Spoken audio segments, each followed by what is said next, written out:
In this video, we're going to learn how to use area models to multiply fractions.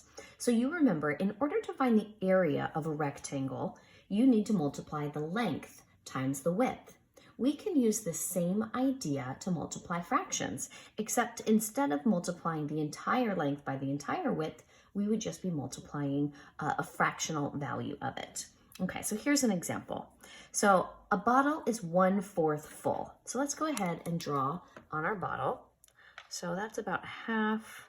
So half of a half is about a fourth. Here we go. We have about that much water.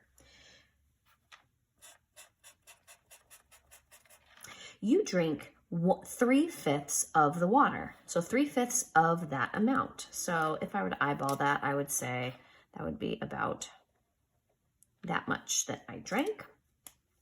What fraction of the bottle did you drink? So I want to know what this fractional value of the whole bottle is it. So in other words, I want to know what is 3/5 of 1/4. So I'm starting with that 1/4 and I want to know what is 3/5 of it. Now we remember from our word problems keywords that of is a clue word for multiply. So I know that I need to multiply.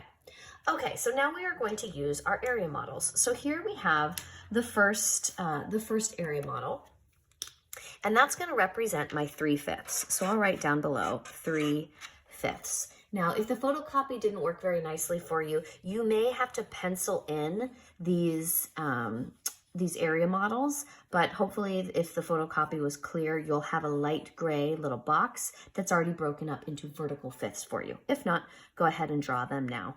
So I'm going to color 3/5. 1, 2, 3, because my square is broken up into 5 pieces and I'm showing 3/5 or three of those 5. Multiply by 1/4. Okay, so now notice how this square is broken up into fourths horizontally. 1, 2, 3, 4 pieces. And I have 1/4 of them. So I'm going to shade in one of those fourths.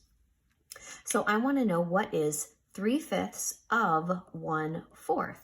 Now over here on my product, I have, you can imagine, an overlay of these two squares or these two rectangles. So imagine that I have taken one and I've placed it on top of the other. So the little yellow guy goes on top.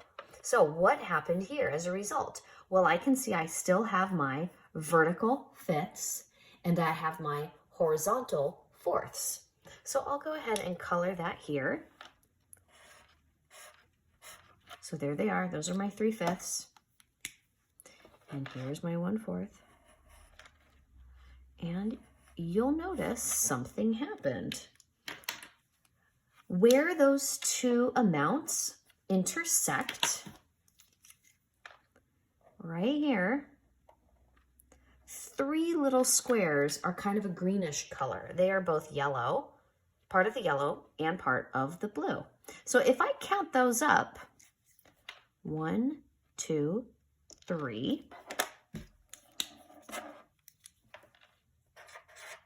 Out of how many squares do I have? 1, 2, 3, 4, 5 by 4. 5 by 4 is 20. So 3, oops, and I forgot to put this down here. This is 1/4. Okay, so I have 3 out of 20 squares are now colored. So what is 3/5 times 1/4? It's going to be 3/20. And that's how we use area models.